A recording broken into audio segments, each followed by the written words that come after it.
Magandang araw muli mga ka-agri.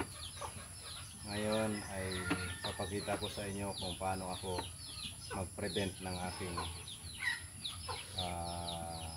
ng sakit sa aking mga alagang manok o naka-pre-rinse na manok. Kasi tag-ulan ngayon, marami na namang dadapong sakit, lalo na ang sipon. Kaya kailangang agapan kasi may kasabihan ang na prevention is better than cure, kasi mahirap nang gamutin ang isang hayop kung ang sakit ay nandiyan. Lalo na sa mga bitaw na manok, mahirap gamutin. Kaya kailangan maagapan kaagad natin bago sila tamaan ng sakit. Tara, simulan na natin ang proseso.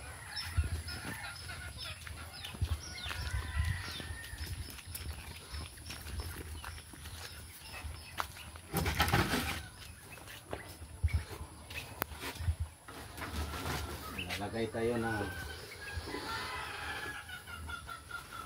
darak na gaspang.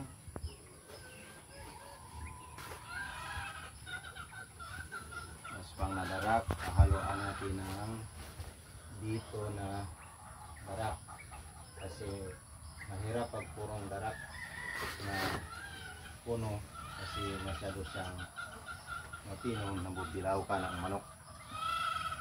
So kailangan mayroong gaspang maganda. Tapos haluan natin ng feeds na mas na 3 dakot. Yan. Okay na.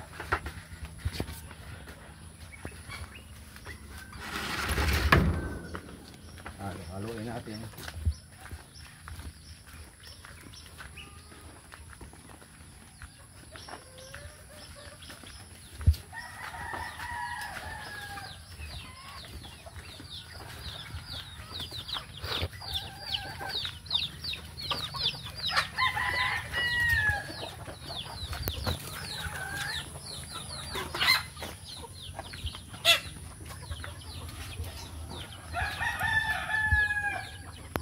Tapos haluan natin ang ginadgad na nyog. Hatiin lang natin ito kasi ang kalahati mamayang hapon naman.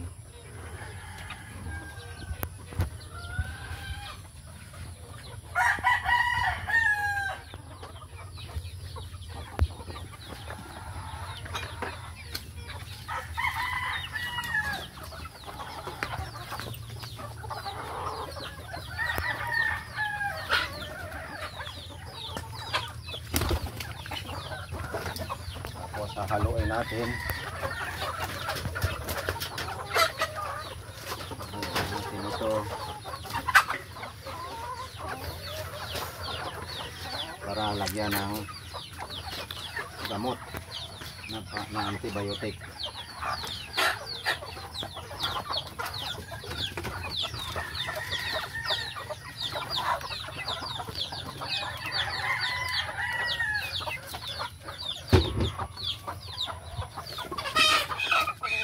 Ito po ang gamot na ating ginagamit.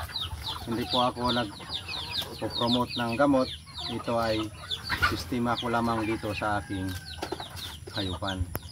Naka-pre-rinse na mga manok. Matagal ko na po itong gamit. So ito sa prevention ay 2 grams per 4 liters. So hahatiin lang natin ito. Ang isang pakitong ganito, hahatiin ang kalahati mamayang hapon na naman. Ibinibigay ko ito sa loob ng 5 araw. So hahatiin na natin. Lagay muna tayo ng 1 litrong tubig. Tapos lagay natin ang gamot.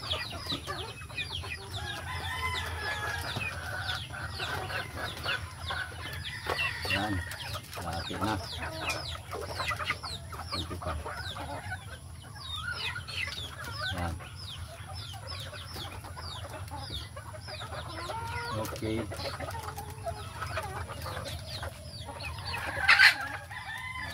Yan. So, ang kalahati ay kamayang hapon. Dadagdagan natin ito ng lagyan natin ng 6 na litro para matunaw.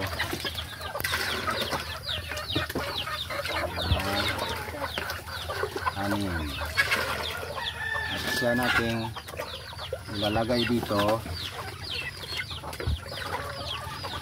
para mabasa itong ating ipapakain.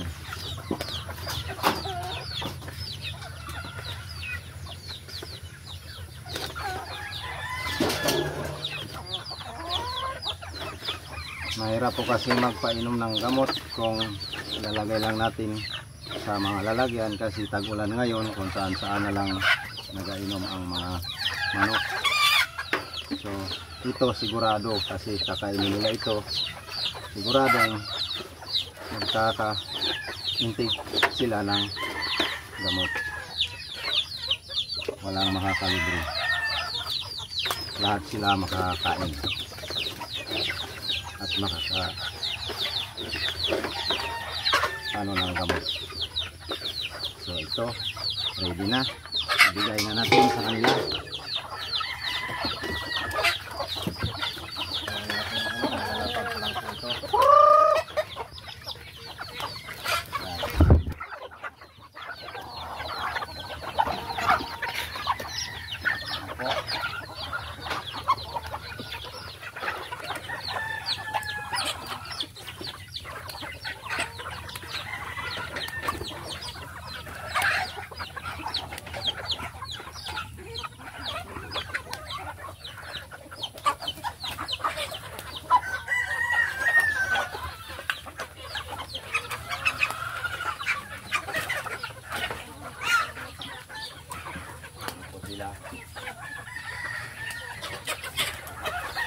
Hanggang dito na lang po.